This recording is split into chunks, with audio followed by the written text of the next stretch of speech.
We move on to the first panel discussion, which has as its title, Returning Home, Building Pathways to Resettlement. Now, this is a topic which I am sure will engender a lot of talk and discussion, and it has been asked for, and I look forward to good participation. The moderator of this session is a young lady, but she has spent several years working in the civil service of Barbados.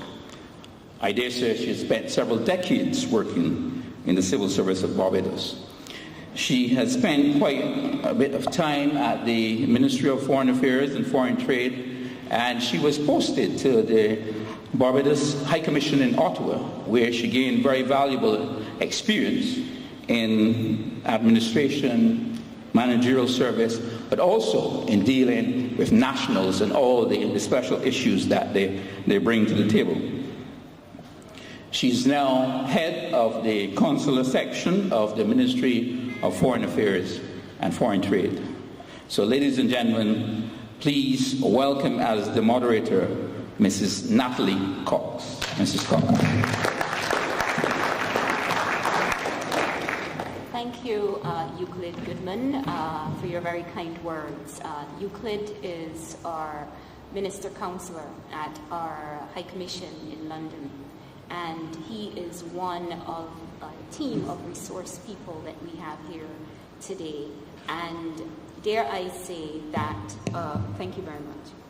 Dare I say that he is one of the champions for the diaspora, and it is people like Euclid that interface with our overseas community on a daily basis.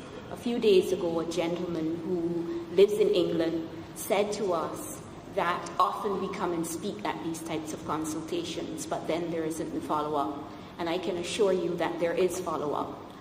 Perhaps it doesn't happen at the time or in the time frame that sometimes we desire, but there are people like Euclid and David Gibbs, and David is a member of the consular team and Barbados Network program, and persons like Mrs. Linda Ward, who is the conduit between the Ministry of Foreign Affairs and our diaspora in New York. And they are the ones that are in the trenches day by day assisting the needs of our diaspora. So while being recognized for my work, I think it's appropriate as well that I pay kudos to them. Welcome to the first of two panel discussions to discuss resettlement and citizenship. This session, entitled Returning Home, Building Pathways to Resettlement, will focus on the evolution of Barbados' Networker program and how the allowance of incentives, namely duty-free concessions on the personal effects, household items and vehicles of the overseas community, have enabled persons returning to Barbados to be reintegrated into the society. This afternoon, we will commence the Pathways to Resettlement session with a 10-minute video presentation prepared by the Government Information Service, highlighting the Barbados Networker program, its objectives, its deliverables, and how it can be improved to satisfy the needs of the diaspora and the resettlement community.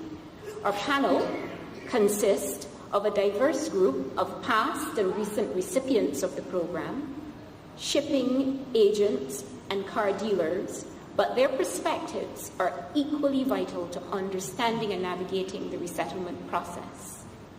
To ensure that all Barbadians have an equal chance to be part of this process, live streaming was set up to channel the diaspora's queries, concerns, and suggestions in real time.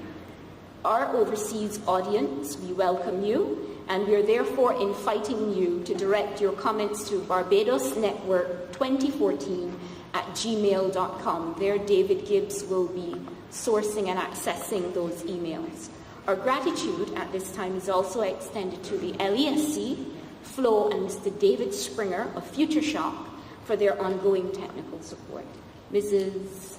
Watson-Lord, will you please run the video? Thank you.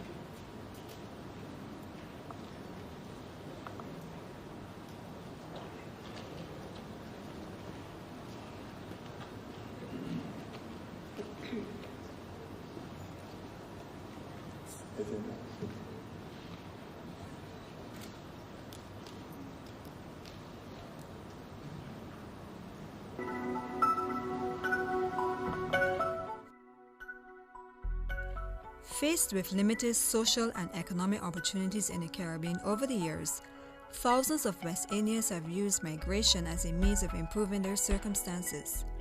Many of them would have left families behind in search of greener pastures in the United States, the United Kingdom, other parts of Europe and the Caribbean to pursue various occupational areas such as nurses, bus drivers, and skilled trades. One country which experienced a wave of migration was Panama, which saw 60,000 Barbadians participating in the construction of the Panama Canal, described as the greatest engineering wonder. In this presentation, you will hear the stories of 4 Barbadians who will share their experiences living abroad and discuss the process involved in returning to Barbados.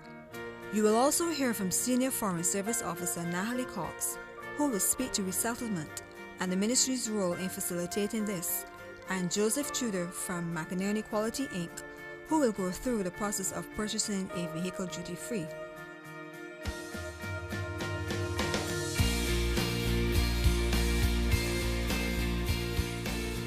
There's no need to be afraid as long as you go through the right channels. And when I say the right channels, if you are in, Canada, England, America, wherever, and you go to the embassy, the Barbados embassy, they have all the documents that you will need.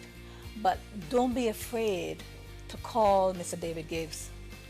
He will put you through everything. I'm not blowing his trumpet, but he really is an asset. At the end of my internship, at that time it was a little difficult to find job opportunities, having completed the internship process. And and my husband is originally from Jamaica, even though he is now a naturalized Barbadian.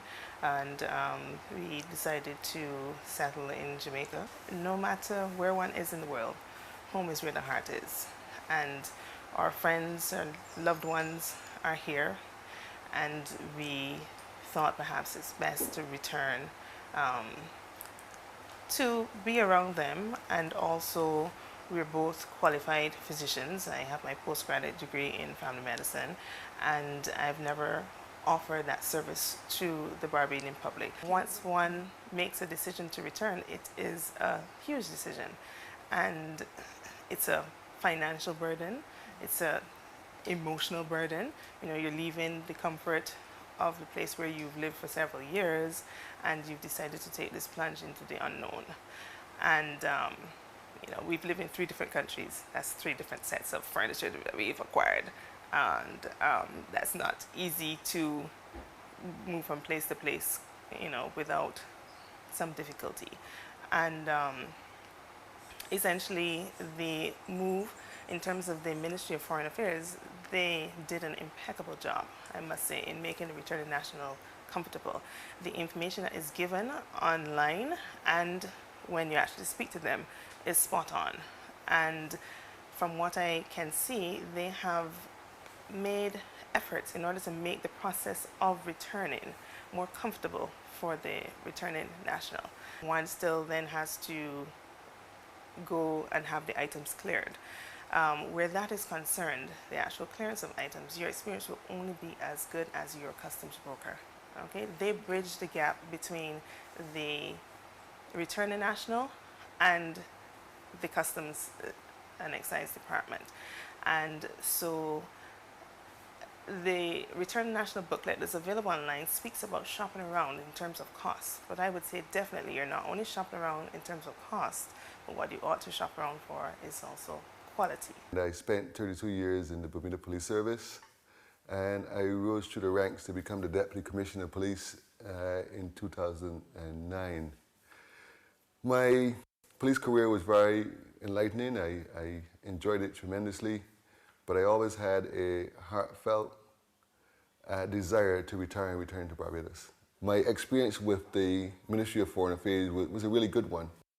I visited the office on a number of occasions in the year or 2 leading up to my planned retirement, and I'd get information, they'd give me the booklets, I'd go on the website. But you know, when you get closer to the date, you actually start to get a little bit more nervous and concerned. And so I sent off an email just to verify, look, I'm going to be coming home in 2 months, you know, I just need to make sure, what do I need to do? And I was really surprised. I was sitting at my desk in the office, and within about an hour to 2 hours, I'd gotten a response by email.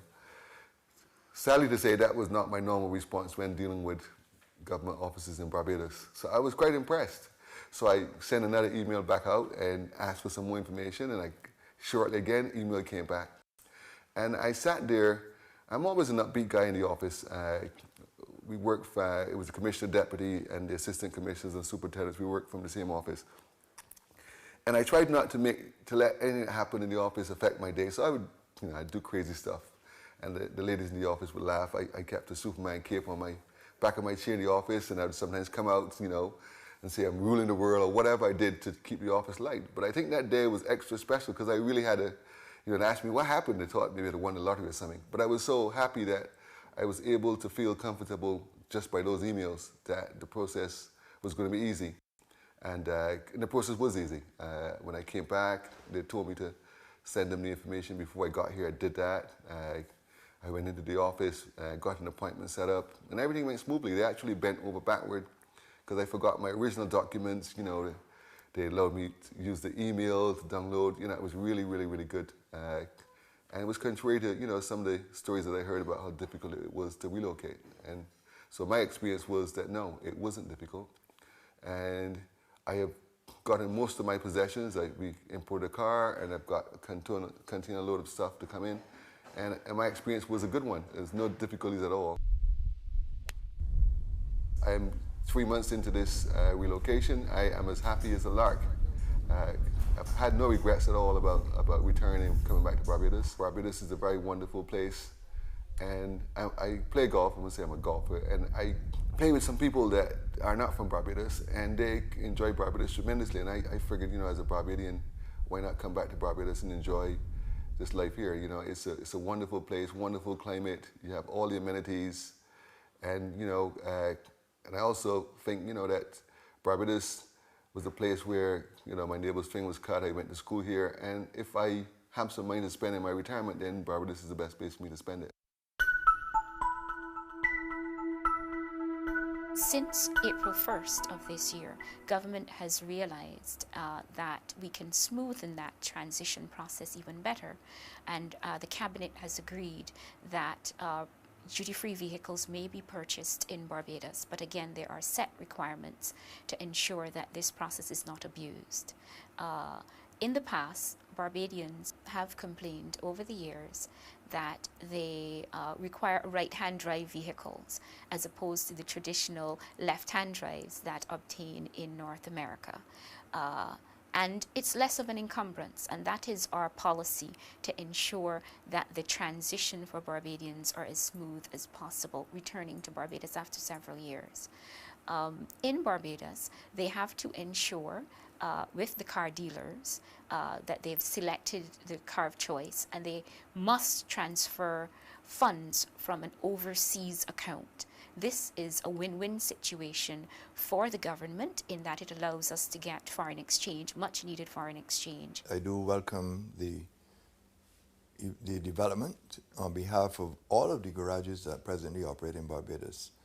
That would be Simpson Motors, courtesy Honda, certainly McInerney, and all of us who are involved with the returning nationals.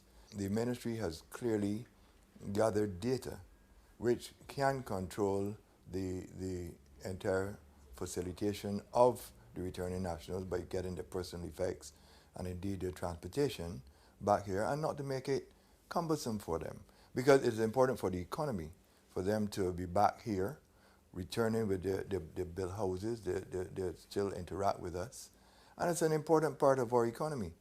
If I take a personal subjective view as far as the garages are concerned, it is in our interest that we now have the ability to be able to supply cars directly from our showrooms.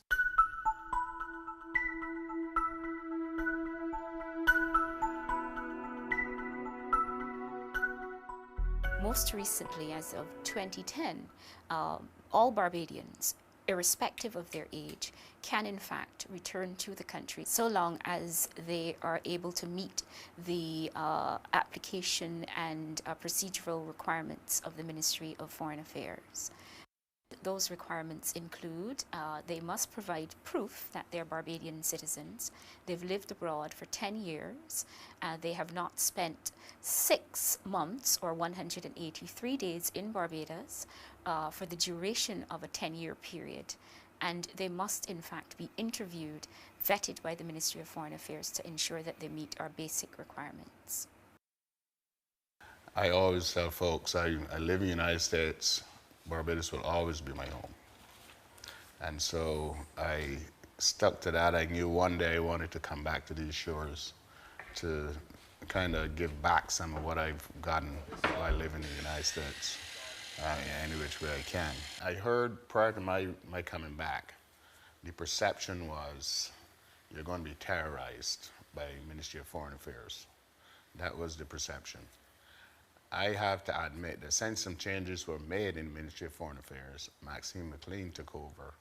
She's done an excellent job of taking care of making sure she had the right people, I should say, in the right positions there. And the young lady that I dealt with was Natalie Cox. And Natalie, to me, is a gem to work with. I went and I met with her. We discussed my relocation. We discussed the car situation.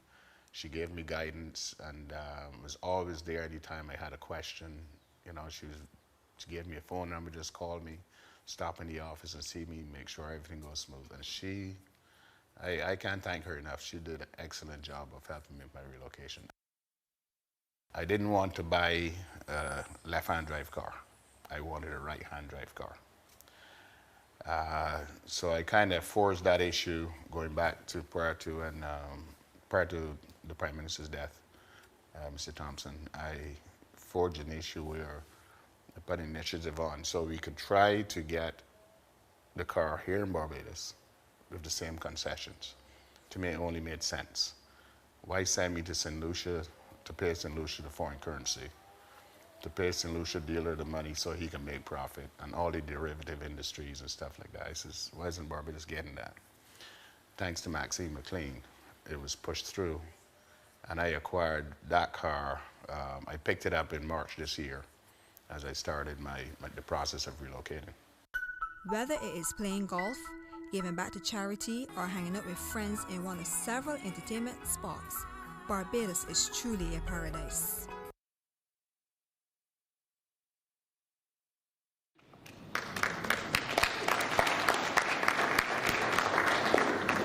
Barbados is truly a paradise, and that's the perfect tone which to begin introducing our panel to discuss what their experiences were with respect to relocation. I call resettlement like a life cycle, and it's met with a lot of anxiety and fears and the unknown, etc. And it's not something that I like to do.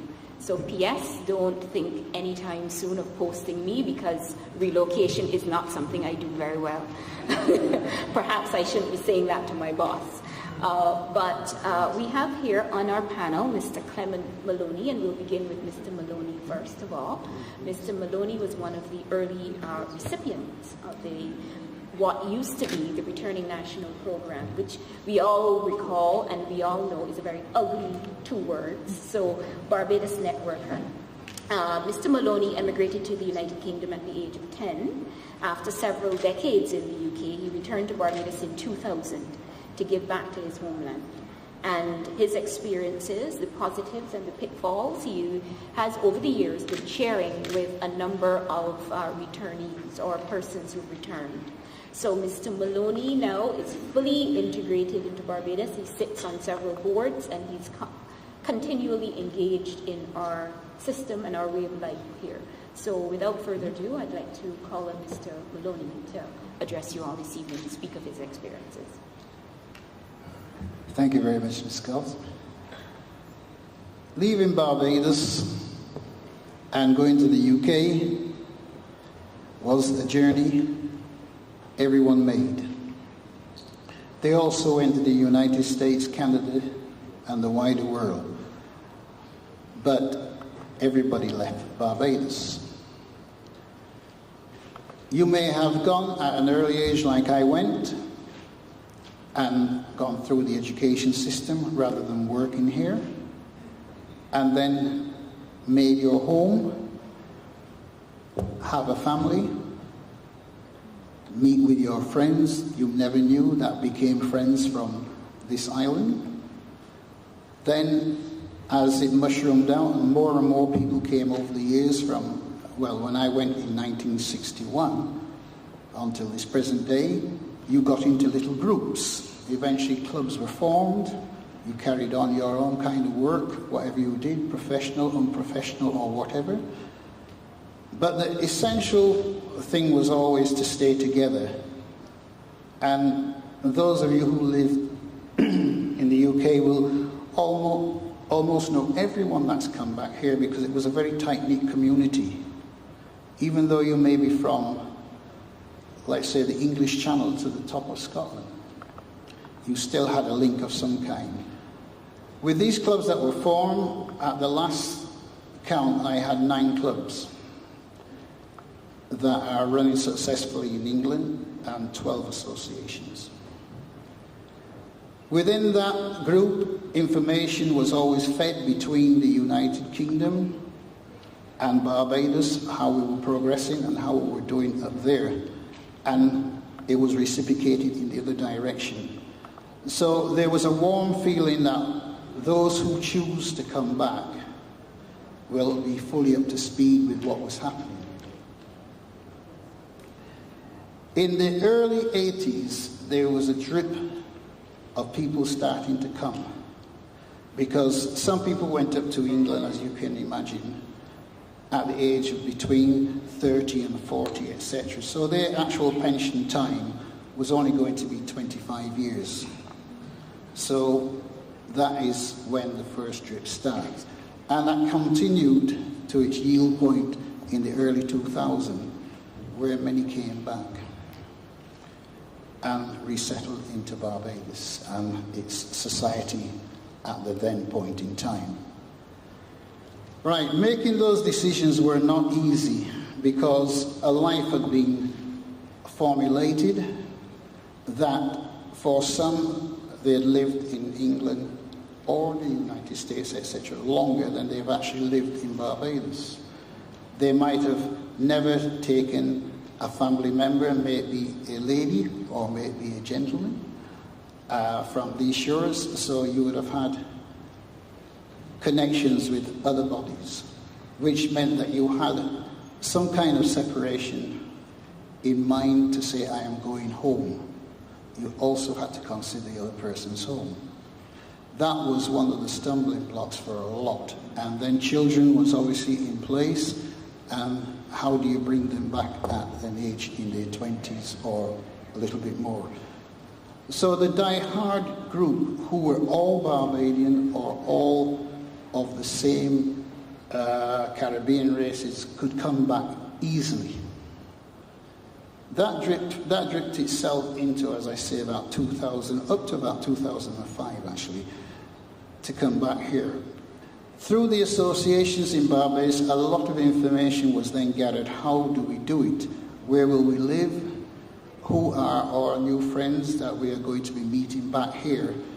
Who was obviously friends that they only knew marginally. When they first came to most of the associations, it was, what can I take back? What is allowed? How much will I need? How will I get it there? There were numerous questions. And if I can go back to the earlier days, by hearing my father and some of the other persons who were instrumental in forming the associations, they had no information whatsoever. They only had a slight notion of what to expect and what was legal and not legal. So a lot of Barbadians in the early years came back here without hardly enough information to resettle. This is where the famous problems began, because a lot of them were met at the first point of entry with their flight home at Grantley Adams Airport, satisfy documentation, and they may go live with a relative for a few weeks till their containers got here, or all their home and artifacts were released into the house they might have built and had it sanitized and ready to take what artifacts they brought back. Trouble began at the port. Most persons coming back here had a good 3-week to 4-week continuous headache from morning till night, trying to get paperwork sorted, trying to validate themselves, making sure that what's in their container will still be there when it's unloaded at the other end, and a lot more things than that you could imagine without making anything that would create a legal problem here. Now, myself, I will speak, and I could speak for many others who actually came to me in the earlier days. I had a very smooth transition because I used the models of a lot of those who were complaining and who had suffered badly. But getting actually into your home was one of the most horrific experiences you could ever imagine. You're leaving the UK, which virtually is not a place that is as good as people think it is in the sense of organisation, but the thing is, I's are dotted and T's are crossed at the appropriate time. That didn't exist in the early days of Barbadian resettlement, because they weren't expecting people to come back. This was thrusted upon them, so I cannot really hit them too hard. They did their best, but they did their best not knowing what was the animal in front of them. Now, coming back here, this is how the process basically starts. Like sending a parcel abroad, you have to identify what the content is, where it's actually going to, how it will be received, and how it will be then used. That was the difficult thing we had in Britain, because most people didn't know how to get back here. Because when we left here, we left with a valise, they would say in those days, or a suitcase with probably 2 shirts and 1 pants. And you're met in the UK, if you went in the wrong time, they're freezing. I know persons that we met came from Barbados in the winter time with a pair of plimsolls on, as used to call it in those days, and a pair of socks that they borrowed from somebody who was richer than them. And you virtually had to run them into a shop and put a pair of long pants on them and things like that. But coming back, some of these people brought back richnesses you cannot imagine.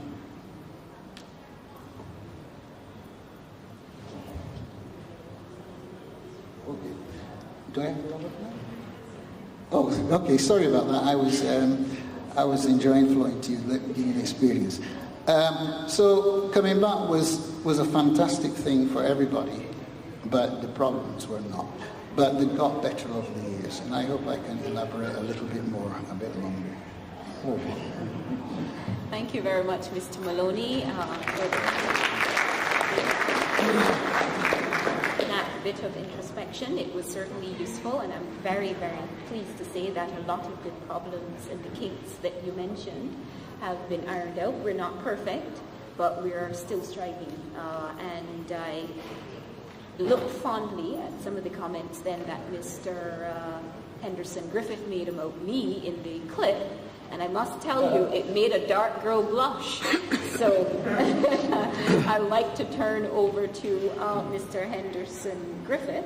I can just offer a few words about him. Apart from being the recent recipient of the Pride of Barbados Award, Mr. Griffith has had extensive experience in project contracts and value management and in the defense industry. He is highly organized, and this was reflected in his application for Barbados Networker status. When the new facility enabling networkers to purchase duty-free vehicles in Barbados was unveiled, Mr. Griffith was one of the pilot cases, and he managed to receive his vehicle in a very seamless fashion. So while I was given credit, I must say that was in part due to your organization and your careful planning. So without further ado, I'll turn it over to Good afternoon. I know when I left Barbados in 1971 that I was going to return someday. I also knew that I lived in the United States, so Barbados was always my home, so I was always coming back home. And when this networker program, as the Returning Nationals program was implemented, I believe it was in the early 90s, that was my opportunity to start thinking seriously about it. There were a couple issues, however, as we all know, and the program was tweaked over the years. The first tweak, I believe, was in 2010, when we removed the age limit for returning nationals. And we also looked at a couple of other issues relating to the program. Going back to the original program, if you recall, it was 2 cars before per family, then it was 1 car. And I didn't have too much of an issue with that. I think Barbados got too many cars in it anyway for the roads that we have here. Anyway, the program was tweaked to reduce the number of cars from 2 to 1 per family, and this was done, I believe, I was told anyway, because of the abuses apparently that was taking place at the time when the program was first implemented. The program was tweaked again in 2010, like I said, reduced the minimum age limit, and this granted the young people, you know, a lot of our children went up to the U.S. or our family went up to the U.S., got their education. They now felt they wanted to come back, but they were limited because of the age. At that time, I believe it was 50 years, and they couldn't come back. If they came back, they had to pay their way. So when that happened, that gave a lot of young folks the opportunity to come back. I still had one burning issue after the changes took place in 2010, and it was the car. I don't know how many of you were here at the 2010 Barbados Network Conference, but I stood up and I said, why am I paying St. Lucius and Vincent, or the United States for that matter, the foreign currency for the car? Why am I not paying that to Barbados? To me, it made perfect sense. If I buy the car in Barbados, the dealer got the benefit of a sale. The salesman got the commission on the sale. The industries down the line, example, the guy who tints the window and that kind of thing, he got the benefit of a sale. So it was a domino effect all the way down the line. And all this was being given to foreigners out there. And it didn't make any sense to me. And the other thing that was driving was my wife, who's sitting back there. She would never drive a left-hand drive car in this country. And if I have any opportunity for her to drive a car, it had to be a right-hand drive. So with that, that was my burning issue. So I raised that, and I sent a letter to Minister McLean, I believe it was in 2012, and I asked her to take up the mantle and see if we can move this forward, and she did. And I believe it was July of last year is when it was first approved, and at that time is when I placed the order for my car. And I must say it was very seamless, and I'll explain the process I went through in a minute. But it was very seamless. I took delivery of the car March 24th of this year, so that's my official date.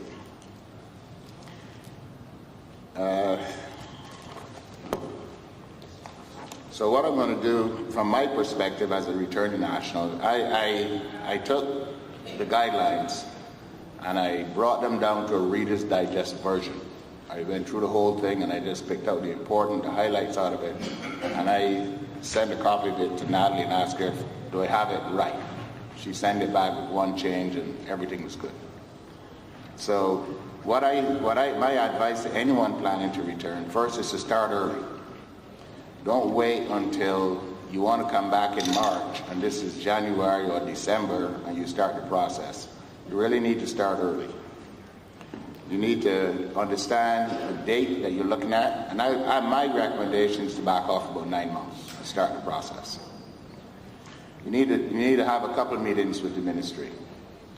The first meeting could be one to understand the process that you're going to be going through, discuss the items you're bringing back, discuss your automobile and that kind of thing. Are you going to ship one in? Are you going to buy one here? You know, as you hear me say, I recommend that you just buy your vehicle here and call it today. You want to gather all your required documents, and those documents the first one is the application, of course. Name, date of birth, passport number, that kind of information. Proof of residency that you lived abroad for 10 years is needed, and that could be done by virtue of income tax records, Social Security records if you're in the United States. I believe there's something similar from England. Letters from previous employers indicating your length of stay, school diplomas or degrees. You also want to identify your tentative arrival date in Barbados. So you've got everything planned out now and you're ready to go. You want to discuss whether the shipment is in a container or whether it's on pallets. And of course, there's one car per household now. And you can now buy the car here in Barbados. So if you get with a dealer and you get the identity of the car, the VIN number, make and model, you can pretty much start the process. One of the big requirements, of course, is that you pay for that car in foreign currency. And what I did was I transferred the funds directly from my bank, directly to the garage here. They in turn notified Foreign Affairs that the funds were received, and I was off to the races. That's all it took. Okay? It was none more than that. If you're shipping the car from overseas here, you need a VIN number, make, model, proof of ownership, date of purchase, title, etc. You need a lot more paperwork. And of course, now you have to deal with the cost of shipping the car from that foreign country to Barbados and then having it cleared through customs. And there are limitations on cars being shipped in. If they're used cars or if it's a new car, the car should be a single ownership. So you have some more restrictions. All along the process, I kept the ministry well apprised of my progress and what I was doing.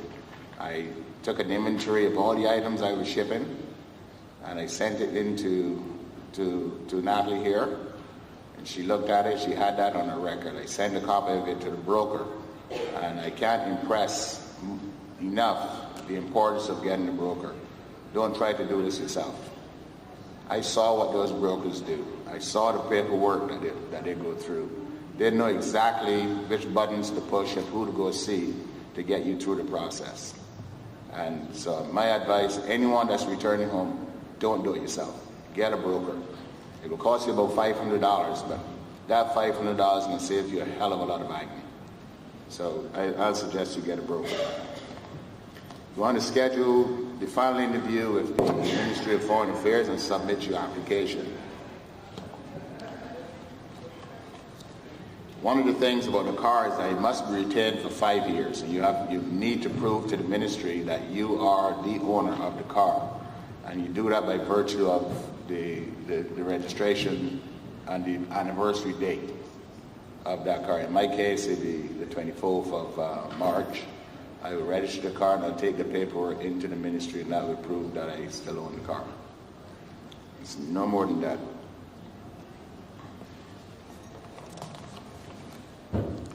I talked about the broker.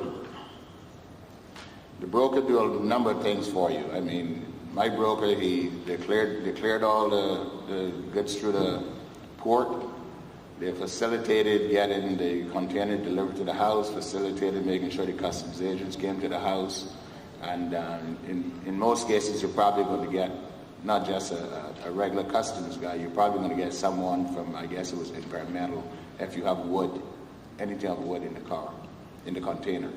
And they're going to inspect it before it's put into the house. So the whole process was made very, very easy for me. You have to spend a minimum of 183 days in Barbados every year for the next 5 years. That's one of the other requirements.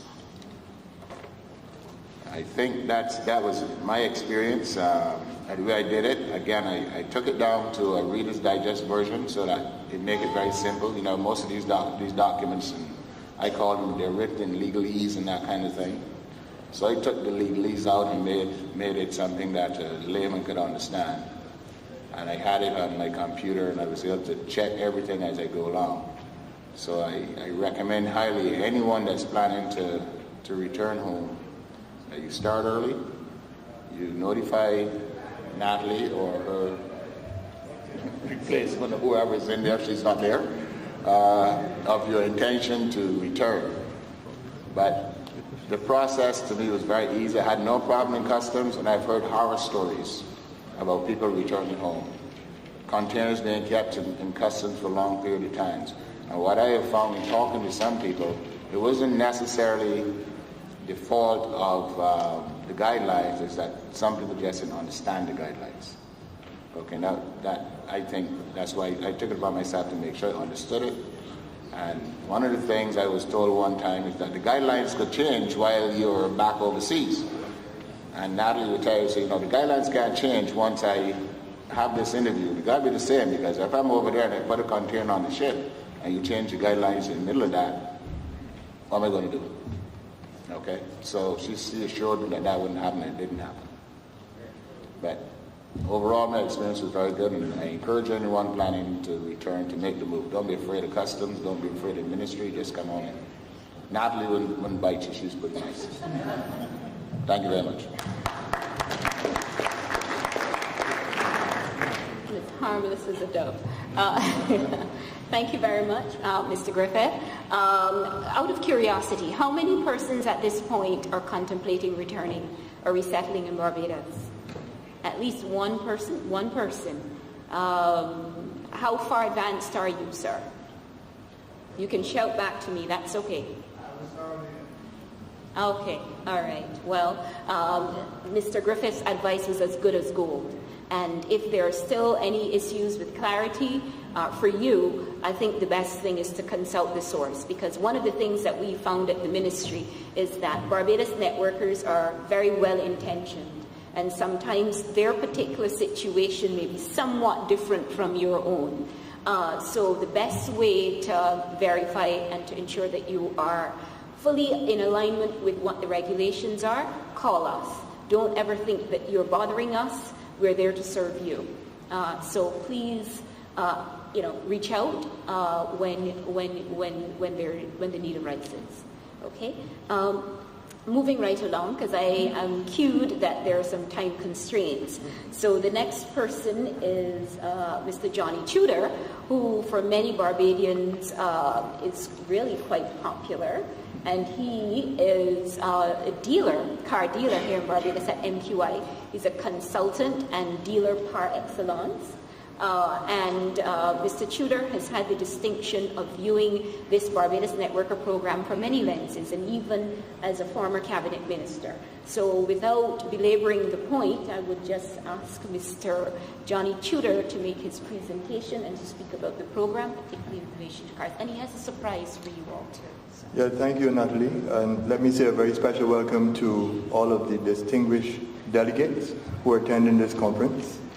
And yes, I do have an announcement to make, and I'll make it early before I speak. And I've been taught for a long time that if you want to get something, that you have to give to get.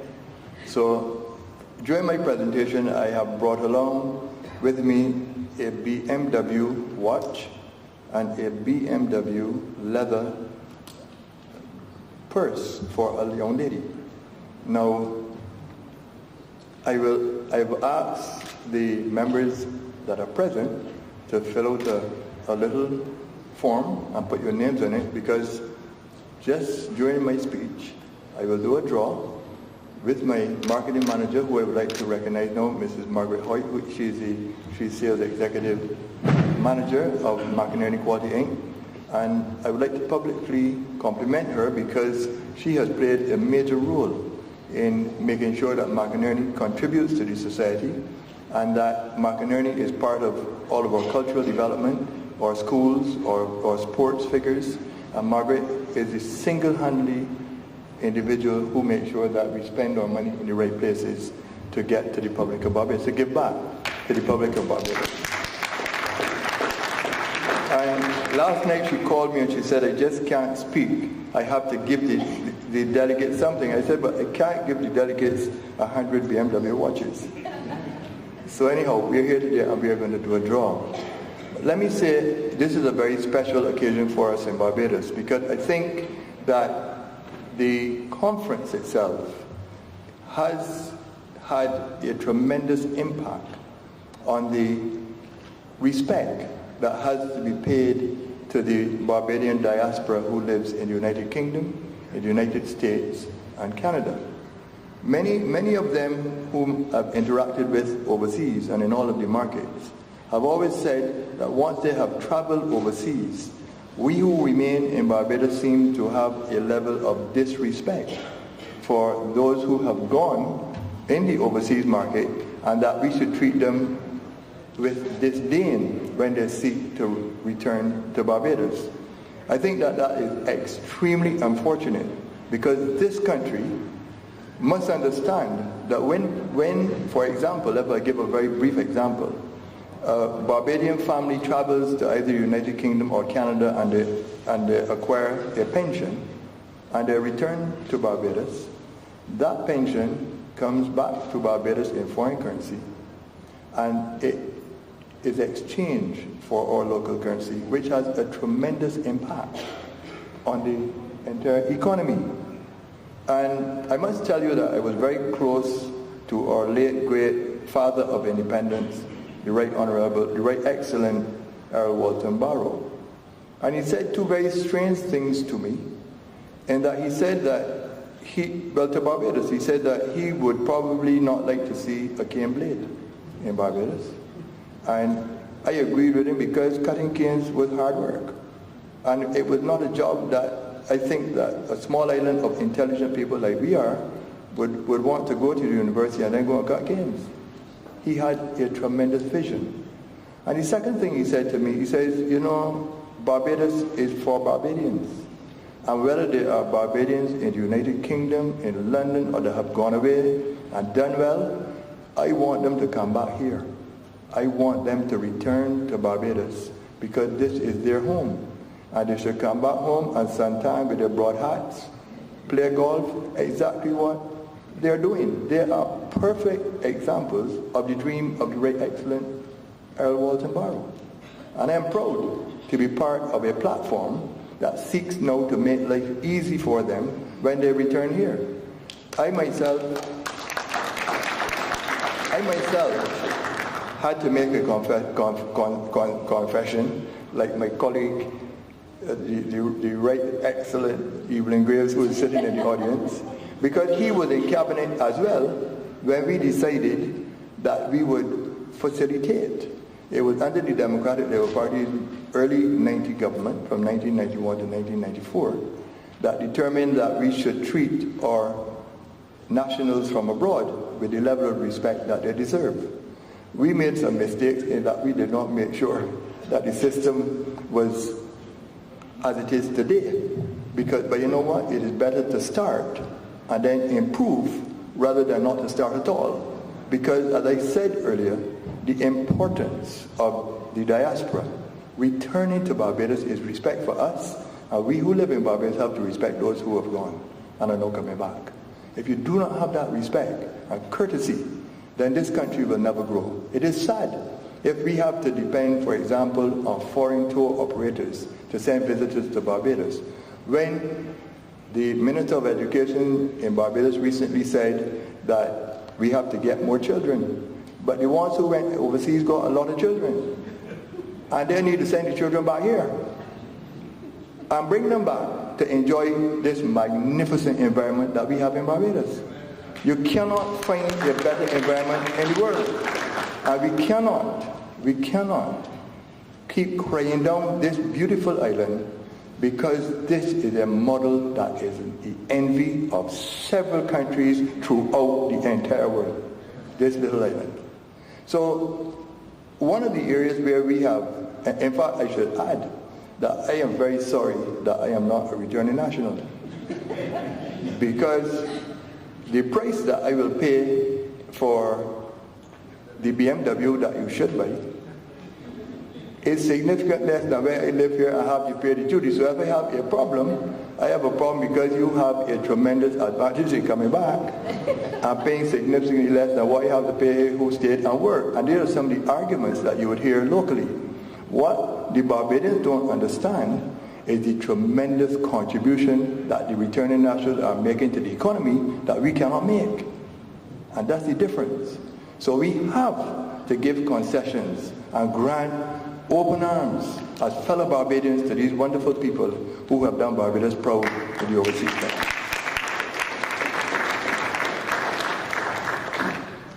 Henderson complained about having a left-hand drive car, but there is a significant problem also associated with cars.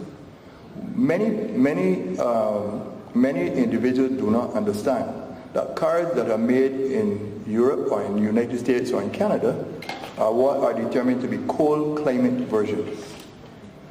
There are left-hand drive in Canada and the United States, and there are right-hand drive in England. But those cars are built for cold weather. The cars that are shipped to Barbados are what they call hot climate versions. Hot climate versions carry different types of oils, different types of materials, and when the part might look like a BMW part that's similar, it might quack like one, but it is not a BMW part that is suitable to the Caribbean. And the hot climate version is only available in Barbados. You cannot buy a hot climate version from a manufacturer in Germany or in Canada and have it shipped to your home, then to ship to Barbados. They ship it to Barbados.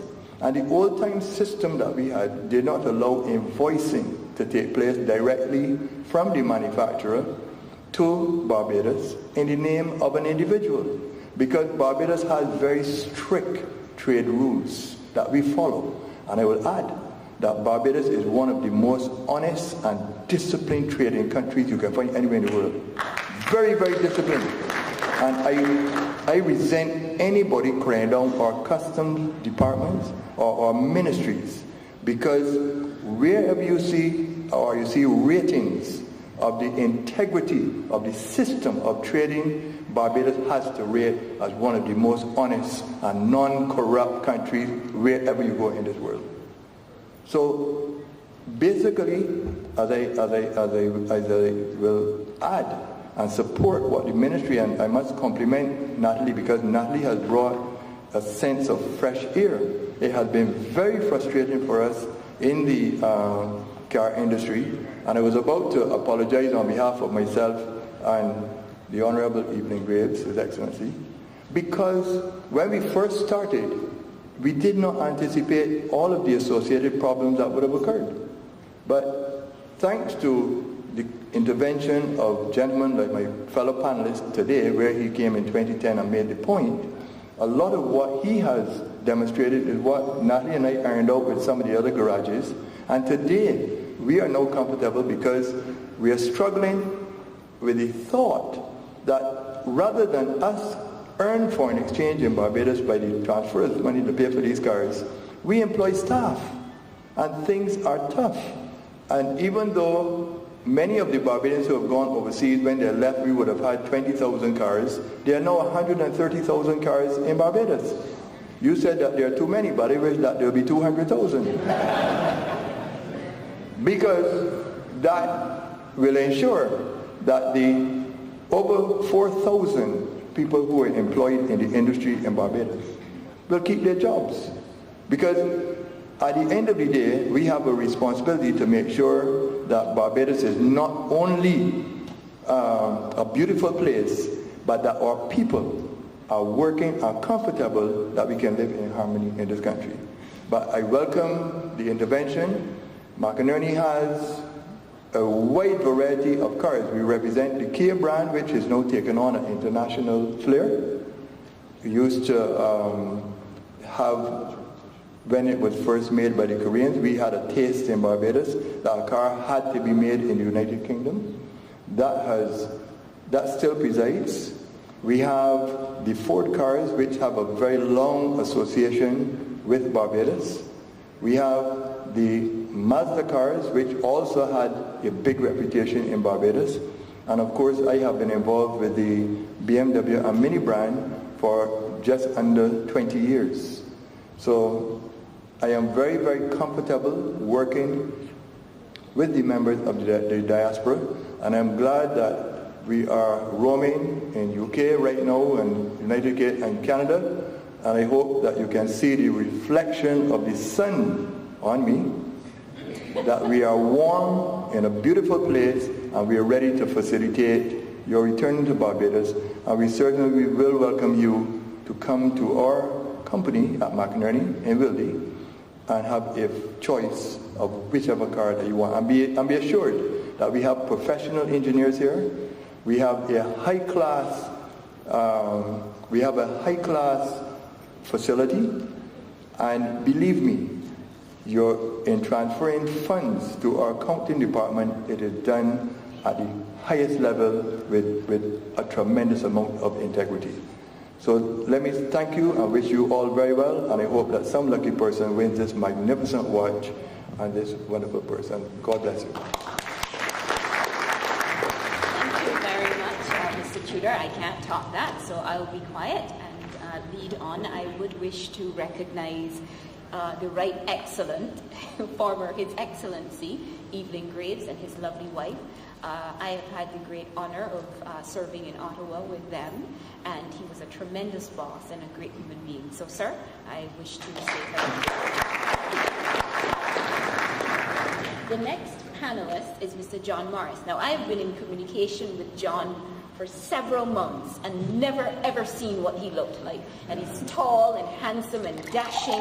And then I was told by Mr.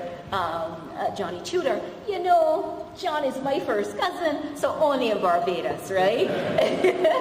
So I wish to turn to Mr. John Morris, who is a stalwart at Laparkan, and he will go into discussion about discussing demurrage and container fees and all of the fees and so on associated with resettlement. So I turn over to John Morris.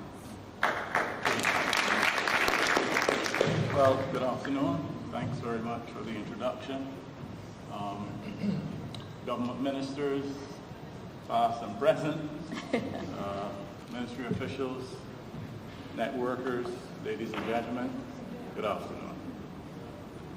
I wish to thank, first of all, the Barbados Network team, and by extension, the government of Barbados for the invitation to address you here this afternoon concerning shipping logistics, the logistics involved in returning your household goods and personal effects to Barbados.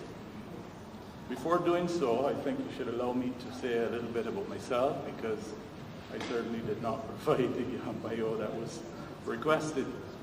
Of course, you know my name, and I'm the General Manager of Laparkan Barbados Limited, which is a fully owned subsidiary of Laparkan Trading, which is based in Miami. Laparkan Trading is an NVOCC, that's a non-vessel operating common carrier, and an indirect air carrier, providing ocean and air services, as well as money transfer and door-to-door services into and out of the Caribbean region.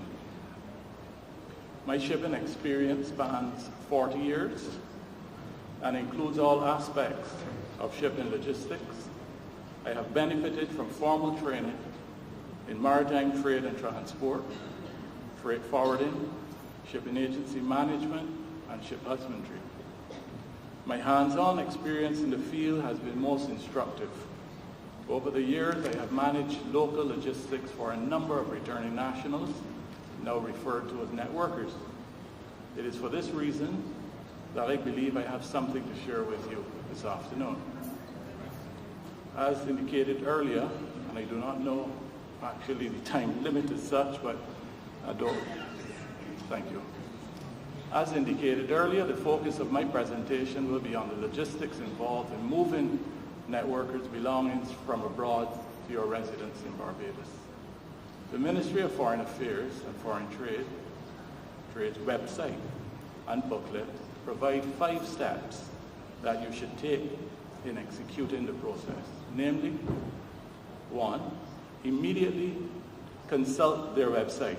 That's www.foreign.gov.bb. Select Networker for all the information on the Networkers program. 2, contact the nearest Barbados consulate, embassy, or the consular division of the Ministry of Foreign Affairs and Foreign Trade. Make your own arrangements to ship your personal and household effects and or vehicle. That's where we come in. 4 weeks prior to your return to Barbados, submit to the nearest Barbados mission or to the Ministry of Foreign Affairs your name, passport number, date of birth, estimated date of arrival in Barbados, and contact phone number in Barbados. 5, await a telephone call from the Barbados Network office providing the date of your interview. My focus is on number 3. That is, make your own arrangements to ship your personal and household effects. And I would like to suggest the following. 1, seek out a reliable forwarder, one that has built a reputation for service. 2, request a detailed quotation. Door-to-door offers greater convenience and usually includes all charges at destination, with exception of customs and plant quarantine, overtime and travel, and duty and VAT payable on those items which are not included under the program. 3, ensure that your household goods, particularly your furniture and glassware, are professionally packaged for international transport and numbered. Breakables should be created. 4, prepare an inventory of your belongings. 5, insure your shipment. That is INSURE, your shipment. Failure to do so could result in a huge loss in the event of damage or total destruction. You must remember that the carrier's liability is limited under the Hague Rules, a set of international rules governing international carriage of goods by sea, to US $500 in the event of loss of the entire shipment, of the entire container. 6, ascertain ocean transit to Barbados and schedule the departure of your container to avoid arrival at Barbados prior to your return. This would reduce the likelihood of demurrage charges. All shipping lines allow a free demurrage period. The standard is 10 calendar days. During this period, containers should be cleared from the port and returned empty. Demurrage charges range between $60 and $100 per day, and that's Barbados dollars. So if you don't get your containers back in the port within the 10 days, whether you clear it, if you don't clear it and get it and return it within 10 days, then demurrage will be accumulating. And the shipping lines are not they have a collection agency engaged here on the island, and they are really not receptive to excuses. There are a list of charges payable at Barbados. What I find from my experience and from where I sit, that a lot of returning nationals are surprised when you tell them about the various charges that are payable at this end. Although I must say that when you look at the booklet that was actually prepared by the ministry, it to some extent it spells out these things. Although the charges, I know the report charges need updating. They are not accurate. There was some increase, in fact, because since the VAT moved from 15 to 17.5%, I don't think that they were adjusted. Also, the brokerage fees are not in line with what's being charged today. But you're looking at at Barbados is an FPS port, free alongside ship. It means that all charges ex-ships tackle are for the account of the consignee. So that you're talking here about RS&D, receiving, storing, and delivering. That's the first charge you're going to encounter. Then you're talking about port security surcharge. Then you have to talk about agents handling fee, customs brokerage, container haulage. You have to get labor to unstuff the container unless you're going to get some friends to help you. You may need your goods unwrapped and debris removed. You know, if you need that service, that's a cost. And then there's customs and plant quarantine, traveling to your residence to inspect the goods, examine the goods upon unstuffing. And you must bear in mind that plant quarantine, as Mr. Griffith said, once you have wood, once you have any wooden material in there, your furniture, you know, the plant quarantine officer, he's looking for pests. He's coming to check to make sure that there's nothing to threaten our agriculture, local agriculture. So that's a cost. On average, I would say that local charges associated with, say, a 40-foot container without a car in it would run somewhere around $5,800, and $5,500. And with a car, you're looking at about $5,800. On a 20 is like, say, $4,200 if you don't have a car, and about $4,600 if you have a car. And there are some points to note. Vehicles must be unstuffed at the port. Vehicles must be taken out at the port, so you should, in loading the container, your household item should go in first, car last. It can be taken out at the port. Because if the car is placed in the container first, and then those household goods have to be taken out, then to reach the car and reloaded, you're going to pay twice. You're going to pay for unstuffing and restuffing. All returning nationals must be registered with customs. This is something your customs broker would do for you. And our company offers the full logistics.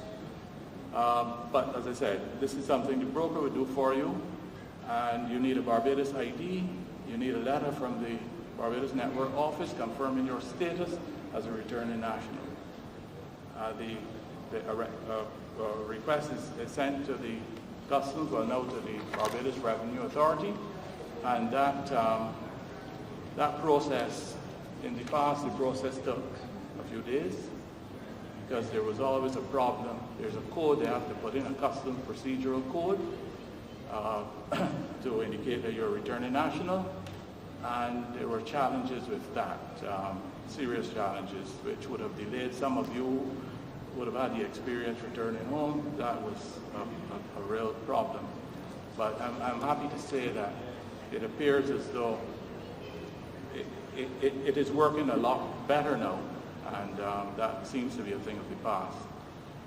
But apart from that, you need also to attend a meeting to be interviewed by the Customs Outdoor Supervisor, who will go through your inventory. Of course, your broker would have prepared all the necessary import entries and would accompany you to this meeting.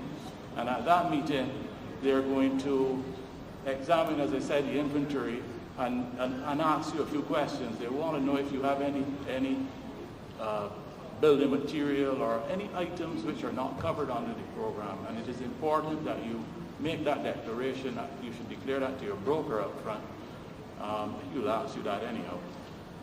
That is important because if that container leaves the port and such items are found in the container, then you can be fined because it will be considered a false declaration. You're also the customs duty payable on items not included under the program. That duty has to be prepaid, has to be paid before the container leaves the port. And of course, the plant quarantine and customs overtime, that's something which would have to be paid. The customs overtime, that's paid during the meeting with the outdoor supervisor. Plant quarantine officer presents his invoice when he reaches your residence. So there's some of the things that I would, I think, to be considered important. But at the other end, what I find is this, that some people cut corners when it comes to packing It is extremely important that goods are properly prepared for international transport. You have a boat on the ocean rolling and pitching. You know, just imagine. If you just put some shrink wrap around your furniture, it's not going to prevent it from cruising. So, you know, you might get one packer offering a price which sounds very attractive. You know, somebody else see much higher. What's important is making sure you have a good contractor. You have somebody who's going to do a proper job so you wouldn't have any disappointments when you reach here. I think I've you know, taken up my time, and I thank you. Thank you very much for distilling that information on the logistics. And for all interested parties, I am going to shamelessly plug Laparkan.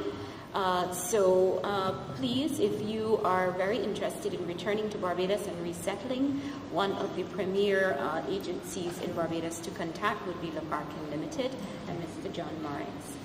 Earlier on, you're welcome. Earlier on, Mr.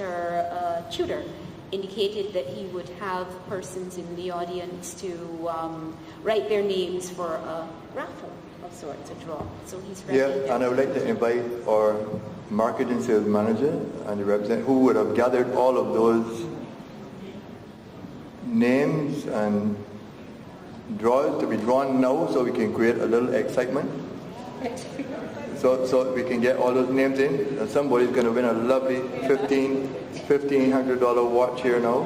I wish I could win it, but I cannot enter. I thought that this would bring some excitement. Actually, you've been at the conference for a couple of days, and I don't think that any of you have won anything yet. That's true. So this is the first time you have a chance to win something. Happens right here in this session. We saved the best for last.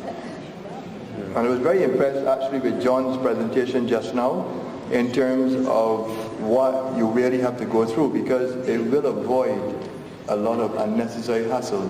In shipping cars to Barbados, we have had some cars actually arrive here damaged because of the same problem that John just described. Inappropriate packing of the containers. And I thought his presentation was absolutely brilliant. Now we have a draw that's going to take place. This actually is a M watch, and the M BMW cars carry additional features like rough road, the gear ratio in the M cars changes like a bullet, like on the racetracks.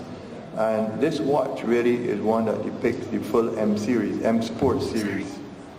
And the leather wallet that's for a love lady, strange enough, when I looked at it and I saw the price, I almost thought that it was a BMW car, because the price is around $800. I said, oh Lord. Very expensive, but it's genuine leather. Not quite sure which animal it came from. Well, we're about to do that draw. Margaret is now making sure that everybody in the room, except the two of us, have a chance to win this beautiful... Natalie, did you put in your chance? No, Oh, the members of the head table haven't had a chance, Margaret? Oh, the head table is exempt, I'm told. Are you exempt? You want the purse? I have a gentleman here that wants the lady's purse. Margaret, Margaret, for his wife. He's a good man. Yeah?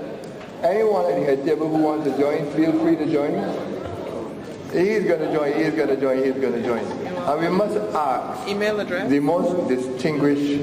I would like to pay my respects to a gentleman that I have tremendous admiration for. He was also a former ambassador of Barbados in trade to Barbados. I'm talking about the excellent Frank De Silva. And I'm going to ask Frank De Silva to come and do this draw for us. What you have? Oh, you have a name there. Okay, but we're going to ask Ambassador John Beale. Ambassador John Beale. Do you have a Oh no, it has to be Natalie. Natalie has to do the draw for us. So we're going to shake it up. Natalie, you go with Margaret. And see, this is... Oh, there are two more. This is getting exciting now. Now, just remember that the presentation of this prize is the precursor to you buying a BMW car. I am not giving away my watch for free. So they are shaking it up in the bike. And let's give Natalie a rousing round of applause, because Natalie has played a tremendous role in making sure that this conference is, it doesn't matter, it depends on if it's a man or a lady. Her name is Gloria Jackson. Well, yeah, that's a lady, that's fine. From Gloria Jackson, from Montreal, Quebec. She's won herself a magnificent leather purse, BMW purse. And I assure you that you're the only Barbadian that will have this type of purse. So there are no others in Barbados, because when I found out the price, I decided I could not buy it anymore. So, and now we will do a draw. And now I have to say that if the next lady wins again, she'll probably... Her husband. No, we want to leave it to her husband. Oh no, the women are now saying that they're also wearing big dotted. And who is the winner now?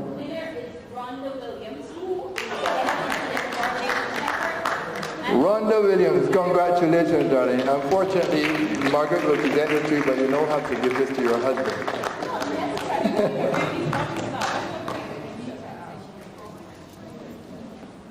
Thank you very much for participating in our drawing. She has won a magnificent BMW watch. Thank you very much. So now I shall leave the microphone alone. Thank you very much for that little bit of stimulation and exercise. I will try to bring this session to a close, but before we do that, because we still want to entertain questions from the audience, because even though we've heard the superlatives about the program, I still think that there are issues that we need to iron out. So what I will turn to is Mr. Robert Carrington at this point. Robert Carrington is a career public officer. He is attached to the Customs and Excise Department with wide and varied experience, and he is a valuable member of the Customs staff, and perhaps he can make his contribution here this afternoon. And I must impress, there is a time constraint, and there's one other session that is supposed to follow this. And I think that our organizers were very ambitious for 2 sessions to follow immediately after each other. But I'll try to see, how we can incorporate everything. Good afternoon, distinguished ladies and gentlemen, former ministers, present ministers, and future ministers included. I intend to be very brief, so there's no need to worry about me and time. I mean, I'm following after Johnny Morris. I don't think there's much left for me. And let me say at this point that the Customs and Excise Department is responsible for the collection of duties and taxes on goods imported into Barbados, in addition to excise tax on certain specific locally manufactured items, and also for administering the duty-free concessions on the personal and household effects and motor vehicles of those individuals who qualify under the Barbados Network program. And the areas of concession, as we know already, importation of personal effects, like personal household effects, motor vehicles, tools of trade, a bicycle. It's foreign currency accounts, but that doesn't have much to do with customs. And so the Customs Department, in fact, will interview the networker in respect of these items when imported.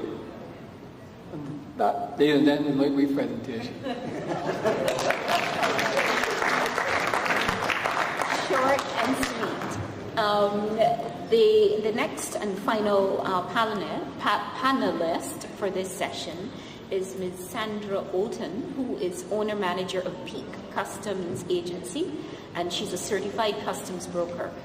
She has wide and varied experience in this vocation, and she's the president of the Barbados Customs Brokers and Clerks Association. which he's been appropriately licensed since 1997. So I wish to turn the discussion, the contribution over to Ms. Olton. Thank you very much, Natalie. Distinguished guests, ladies and gentlemen, welcome, and I hope that so far you have been able to gain a lot of information. And like Robert, I will be very brief because everybody has already touched on my portion.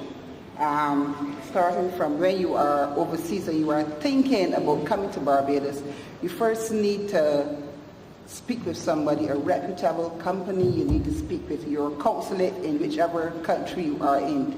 However, from experience, I realize that consulates do not always have accurate, up-to-date information. Natalie has said that from now on, it will always be updated so that you will always have timely information.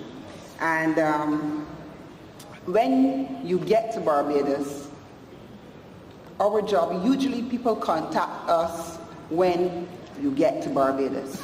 It would be a good thing to contact your broker before you get to Barbados. And proper arrangements can be made, you can be advised properly. And after you come to Barbados, like John said, the shipping agent will usually call and let you know your documentation, your goods have arrived, documentation is ready, and you come to us. We have to wait until you get that letter from the Ministry of Foreign Affairs certifying that you do qualify as a returning national or net worker. And once that is done, then you have to go to another interview, which is with the Customs Department, as Robert said. This determines what items we pay duty on. Not really determines, because if you look at your booklet, there are a whole list of things that you will see what items are duty-free, eligible, and what items you would have to pay on. One thing I have not heard anybody saying, which we find very often, is that very often people pack their documents in their car trunk. And then that is their problem, because you cannot do anything until the container is on stuff to the port. Then you have to get permission to go into the car to get your documents, then to go and start the process. So please remember that in your packing, your documents belong to your handbag and not your car trunk. It will slow the process down tremendously. All of the charges that are associated, people get very annoyed and very frustrated when they come to the broker and the broker has to explain charges, they have to explain the process, etc. And one of the areas where we have been having a problem, like Mr. Morris said, is in the registration. After you've done your interview with the Ministry of Foreign Affairs and you are certified, then we have to, as a broker, we have to take that letter to the Customs Department to get your returning national status registered with Customs. And sometimes that can take a little while. Recently, it has been a little improvement. I don't know if Mr. Carrington will continue to work on that for us. But sometimes, recently, these things have taken as much as 2 or 3 weeks just to get a number. And 2 or 3 weeks, you are already into the merge charges, which, like Mr. Morris said, people are not receptive to waiving those charges. If you have, those charges are 10 calendar days. So unfortunately, if you had a container that came in like Thursday, you had Friday a holiday, Saturday, Sunday, Monday a holiday, that's 4 your days gone already that you can do nothing about. All right? So it is best to, when you are planning and scheduling, to look at all of these little things. Check your calendar, see when are your holidays and stuff like that, and see if you can make sure you get the vessel that will arrive on Monday. So you have 5 working days to get, as opposed to coming in the Friday where you do not have Saturday, Sunday, 2 days gone already. So you need to have proper planning, and as long as you get a good broker, you will be guided accordingly. The the interviews at customs are out of the broker's hands. Like I said, people get annoyed because they have just gone to the foreign affairs. Now you have to go with customs, etc. But that is the process, right? And then with the charges, all the bill of lading fees that Mr. Morris spoke about, and the quarantine, and I always like to emphasize, quarantine officers are, I don't know what to call it. It just happens, let me put it this way, it happens that if your container is in St. Philip, you will get a quarantine officer who lives in St. Lucie, and vice versa. Okay? Because quarantine officers are paid from home to your place and back. That's how the charges work out for traveling. So whether they live there or not, that's the address that will appear on the paper. Right? So you need to be careful of that, and we cannot do that. And even though Barbados is only some 21 miles long, which is how much kilometers? About 40 kilometers. Yeah, 21 by 60, which is I think about 40 kilometers or so, from the Bridgetown port. No, I mean that's miles, talk about kilometers. Right. About 32 kilometers, huh? Right. But that's the full length of Barbados according to the map. However, where we are traveling at customs, from customs to St. Lucie is 60 kilometers. To St. Philip, 60 kilometers. That's what you will pay in traveling. All right, and that's not set by us, that's set by the Customs Department. Huh? But that's to or from, but that'd be 30 kilometers still. Right? So there's not anything that we can do. The quarantine officers are important. I always tell people we have to protect our country. And sometimes we may look at a piece of wood with our naked eye and see nothing, but the quarantine officers are trained to look for any pest or any little termites or whatever the case may be. So we should not be annoyed that they are coming to check these things, because they are protecting us and they are protecting our environment. So they are a very important part of the whole chain. All right. So I think I can wrap up there for now until I get some questions. Perfect. Ladies and gentlemen, thank you very much for your attention so far. We have approached 4 p.m. and we were supposed to have concluded both sessions by 4:15. So it will take a little bit of acrobatics now to be able to incorporate everything that we wanted to discuss this afternoon. But if there are any burning questions concerning resettlement, what I can do then after that more speedily is to start to discuss the whole issue of citizenship and granting recognition to persons in the diaspora who don't qualify for citizenship. We have an illustrious team of immigration officers here who will be able to take your questions concerning that. And we had Mr. Frank De Silva, who was invited to be part of that panel, as well as Mr. Clement Maloney. But I'm afraid we will actually have to abandon that, because I got a note earlier on that the minister wanted to address you all just prior to conclusion of the sessions to offer some very grateful closing remarks. So if there are any questions at this point, I'm inviting you to raise them quite speedily, if you will. Thank you. Yes, sir. Mr. Frank De Silva. Okay, this will be a perfect opportunity. You can just approach the mic, please. Because we recognize that there is a reception to which many of you are invited at the Prime Minister's residence, so people wish to get. I have a gift.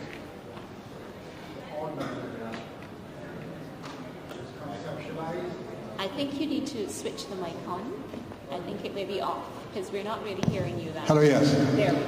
I have a gift that was conceptualized in 2009. It came out of a gift that Jamaica got, okay? And the person who thought of it had asked my advice, and I sent them to the late David Thompson, And he liked the idea, and he says, yes, I want this gift. Okay? It's a gift of a book on Barbados that Beverly's outside, she needs to come in, because the book of Barbados captures Barbados as no other book has done, by parish, by heritage, by the distinguished citizens, by everything. And it is 630 pages long in 2 volumes. It's printed in China, which is a leading printing country. It's, I think, 11.5 inches high and 9.5 inches wide. The connecting thread is cuisine, but it's not a cookbook, okay? And our government has underwritten and bought about 1,000 copies for distribution to the people they want to distribute to, okay? And if Beverly would come in, because she's the BIDC, and she's seen the book, and she said it's like a gift that costs us nothing as a country. And I would strongly recommend, as my family is doing, that for $75 US, 630 pages, is a gift you cannot refuse, okay? And it's something that's going to be in your house for 50 years or longer. And you'll even see some characters, like we have 2 famous chefs, David Thompson on one hand, and Mia Motley cooking their favorite food, because it's to unite us. And what I would ask the Ministry of Foreign Affairs to do is to feed the diaspora with the information when it becomes available, and let our diplomats facilitate it as much as possible. Okay? In other words, they would facilitate the books going in. But it's a gift that, believe me, in my family we're buying 10. The other gift is a climax to this event. And use that in the purest sense of the word.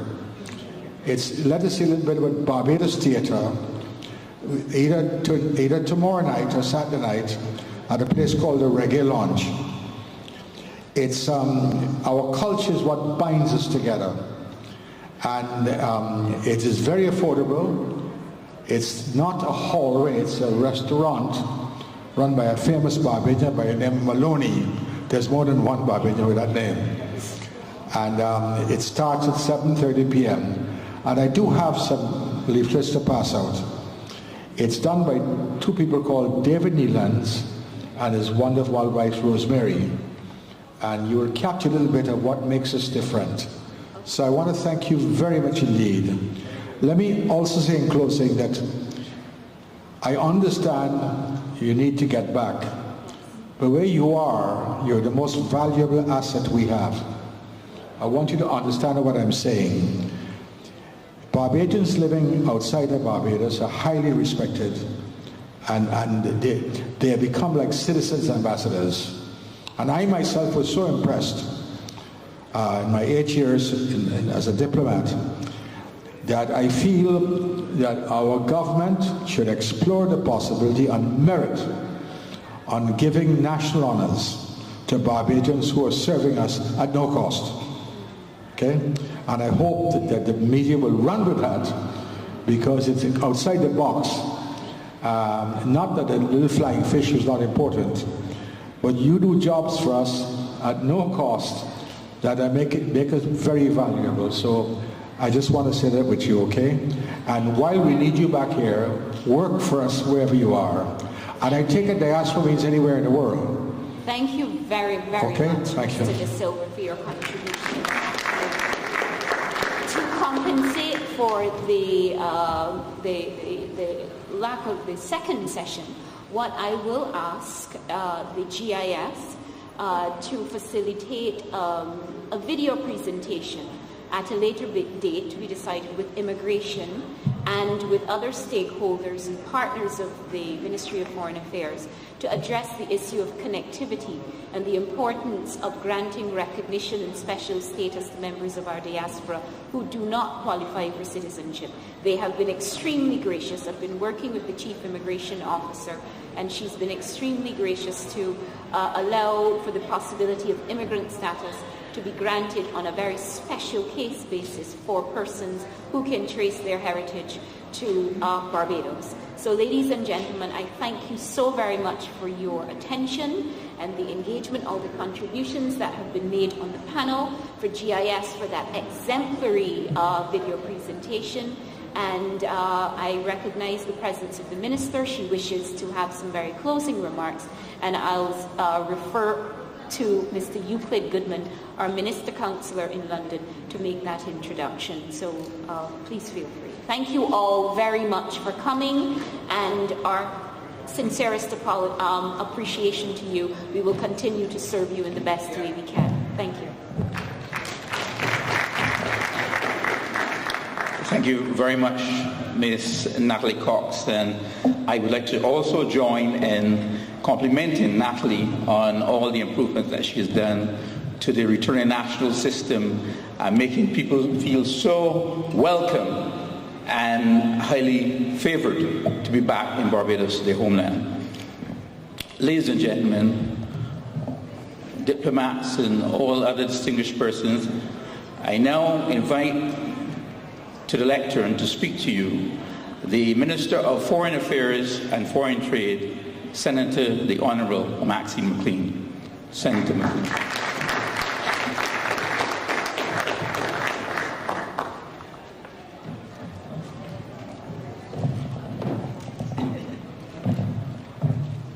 Thank you very much, Mr. Goodman. Good evening.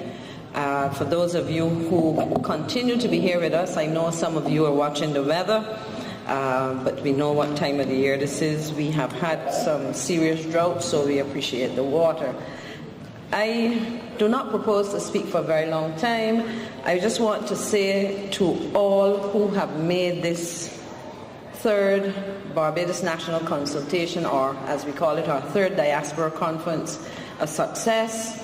From the information I got, we might not have had the numbers that we had last year, but it certainly has been, for me, based on the feedback that I have been getting, a very satisfying conference.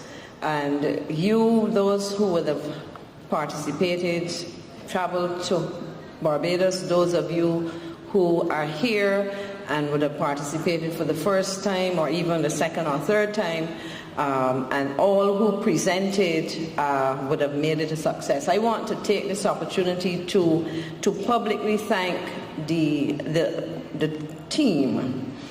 We talk about Team Barbados, and I am not one for terms. We practice it in terms of the organizing of events coordinated by the Ministry of Foreign Affairs and Foreign Trade. This has been a cross-sectoral, both public sector and private sector planning arrangement. My staff in the Ministry of Foreign Affairs and Foreign Trade would have worked hard, in addition to those from all the other organizations. I will not call the names should I forget any, but you have made it quite interesting. I can tell you that the issues that we have discussed, they have resonated well, but I also want to assure you that it is not a question of just talking. There are a number of initiatives where government can and will take the lead. There are a number of initiatives where people would have partnered. We had an opportunity to showcase products. I trust that the businesses that participated would have had some patronage and will continue to do so outside of this arrangement. I want to, having said thanks to everybody and to have acknowledged the efforts, also thank the officials of the Lloyd Erskine Sandiford Centre, the media, etc., who would have covered. But I also want to say very briefly that, as you know, this is a biennial event. We will have a conference next 2 years, which coincides with our 50th anniversary of independence. And I said conference, and I hesitated because in talking about that this morning in the session where there was an interaction with Cabinet, one of the suggestions that would have been put on the table is that we should consider November somewhere which covers independence. I then spoke to somebody else who said, well, I plan to be here for crop over and independence, and we can have two gatherings, and it is not impossible. What we will therefore do is to immediately start the process of planning. I can tell you that we are looking not only at the Diaspora Conference, but a year of celebrating our 50th anniversary. That's an important landmark, and I can tell you as government's primary diplomatic representative, which translates into an important part of the face of Barbados, this little country, thanks to many of you who left and came back, those who are still abroad, and those who live here, you have made and maintained the reputation of this country. We heard it from Kofi Annan, and we hear it all the time about punching above our weight, but I can tell you that there is a level of respect for Barbados, whether it is the voice of Barbados in a climate change meeting within the UN system, whether, as we heard from our African brother who was here with us, a very, very successful businessman who spoke of the contribution of a Barbadian as the first black bank manager executive in Nigeria some years ago, and we continue to make that mark. We have serious volunteers, and when I do that, I focus in on what I will call Miss Carolinas, people who do this because they love their country, and I want to thank you all. So, as I said, we're going to start the process of planning immediately by having a retrospective. I don't say post-mortem. Post-mortem is for things that are finished. But we're going to do a review, and in terms of that, we would also do takes us to the future, a prospective, how we go forward. I ask that you give your inputs. There's information provided. One of the things that I am contemplating is the inclusion of a number of other activities which would probably involve small groups, clearly looking at some very specific projects. And so we look forward to your inputs. I don't want to put any things into your mind, but I want to thank you very much.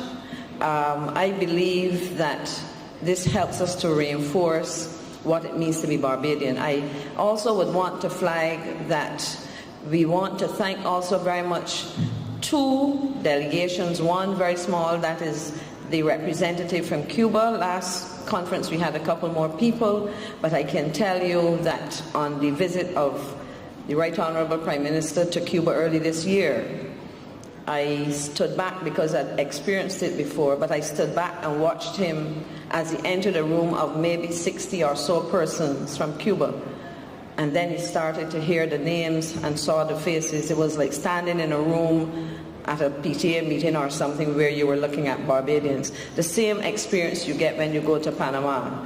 And I think that we have to build bridges with our third, fourth, and continuing generations.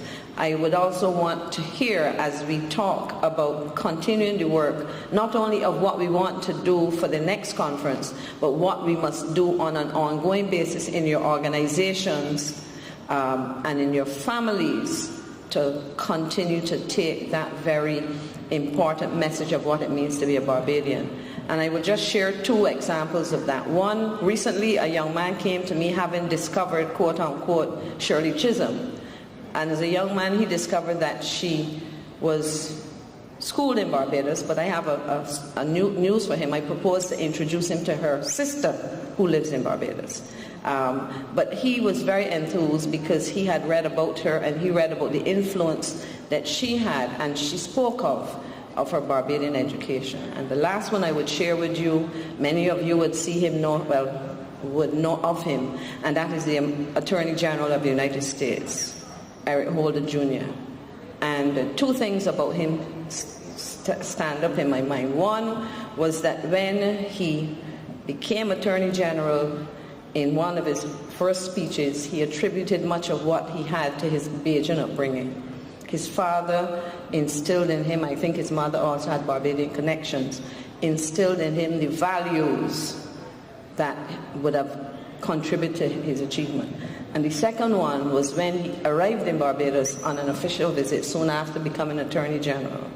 And standing with the then Attorney General, or now Prime Minister, I said to him, "Welcome to Barbados." And he said, "No, welcome home, and I would be more at home with some flying fish and monkey around." And I can tell you, he left Barbados with 200 flying fish. You may not be able to do that But he was on, as he told me, I'm on a private plane and I can organize it, speak to my security, and it was done. And so there are ties that have to be maintained. So enough of that. You want to go home, get yourself ready. I need to rush back to Cabinet. We are not finished there yet. But thank you very much. Thank you. Thank you.